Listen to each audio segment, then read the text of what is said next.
Nowadays, when someone asks you what a first-party PlayStation game is about, you most likely give them the story premise. It's two survivors making their way across the country. It's an angry dad and his son. But you probably don't tell them about the gameplay to begin with. But that didn't used to be the case. PlayStation's Japan studio was some of the most experimental and creative people in the entire industry, and they were responsible, or partially responsible, for Parappa the Rapper, Loco Roco, Eco, Shadow of the Colossus, and so many more. And Patapon showcases what they were all about. This is a gameplay-first game. There is story, but it doesn't really matter, and there's nothing you've played that resembles Patapon. Basically, you play as a god, and you command your army of little eyeball people by playing beats. So every part of the controller does a different part of the song. So Y is Pata, and A is Pon. So to move you'll go Pata, Pata, Pata, Pon, and to attack you go Pon, Pon, Pata, Pon. You'll slowly learn a few more commands. There aren't that many, it's not too complex. But the real complexity of the gameplay comes in doing everything within the rhythm. So you've got to move to that beat, you've got to attack to that beat, you've got to defend to that beat. If you lose your groove, you lose the fever meter, which basically means the game doesn't sound as good and your attacks aren't as powerful. So you want to keep that combo going, keep the attacks going, keep the movement going, and mixing that all together is so satisfying. And it may sound like a rhythm game, but this is really an RPG. A huge part of your success is how you build your army. And so there's a lot of strategy in the micromanagement of how you assemble your team, especially in Patapon 2. But if you don't even know what Patapon is, this is a really big deal. We've had a few PlayStation games on the Switch already, like Lego Horizon and MLB, and those kinda make sense. Lego Horizon's mostly for a Nintendo audience, and MLB contractually has to be on the Switch now. But we've also had Freedom Wars, which is a PlayStation Vita, Japan studio, first-party PlayStation game. And as a one-off, it was odd, but it wasn't too crazy. But Patapon kind of defined the PSP, along with games like Loco Roco, GTA Liberty City Stories, Metal Gear Solid Peace Walker. This was a defining title for the platform, and it's entirely first-party. When the game boots up, it says Sony Computer Entertainment. Even in the copyright down there, this is purely first-party PlayStation, and it's a big deal. This is Parappa the Rapper kind of tier. Japan Studio was shut down quite a few years ago, and Bandai Namco's just been buying up all the licenses for these dormant franchises, and it's so cool to see them not only come back, but come back on Nintendo.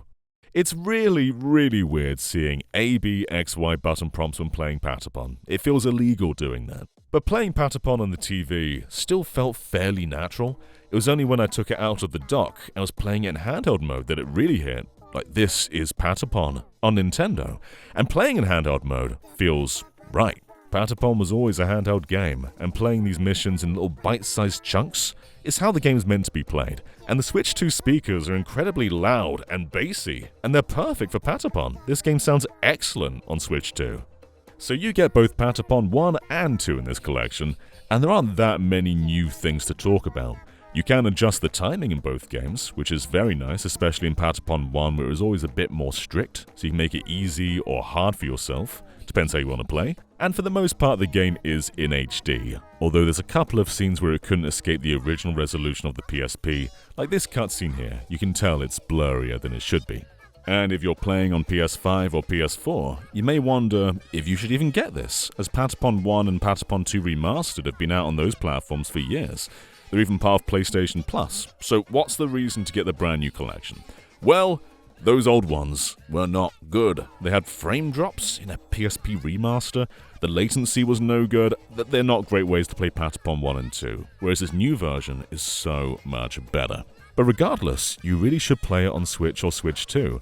Patapon is definitely a handheld-rooted game, and playing it on a console just feels kinda limiting. So what I'm saying is the home for Patapon is Nintendo, and that feels crazy to say. The core mechanics across the series never really change, and so the original Patapon holds up really well. That said, Patapon 2 just kinda does everything better. You get more diverse and exciting levels with way more colors, just more catchy music. But the real hook of Patapon 2 is you can evolve each Patapon in your team. So as long as you've got the materials, your team is constantly changing in a tangible way. And while Patapon 1 kinda has that with equipment as well, it doesn't feel as immediate as the evolutions do in Patapon 2. And so Patapon 1, after a while, can feel a bit samey. Whereas Patapon 2 is constantly changing your team, constantly changing the levels, there's a lot more bosses, a lot more gimmicks.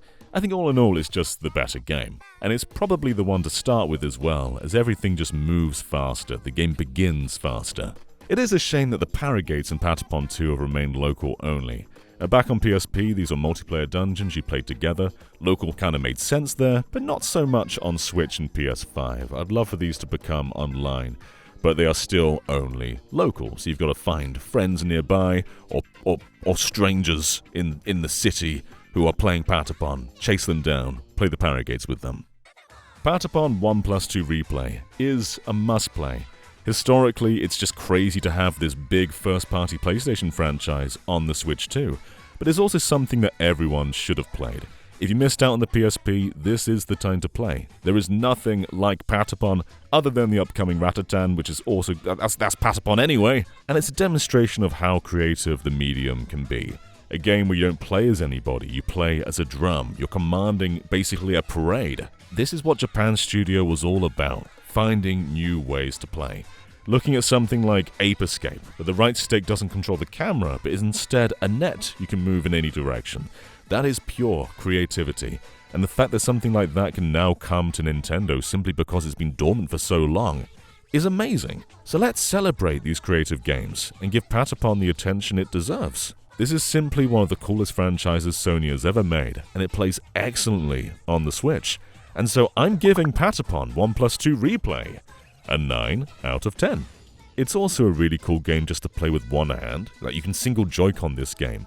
For the menus, just map the left stick onto the right stick, and otherwise you're just pressing the face buttons. Very relaxing, very casual.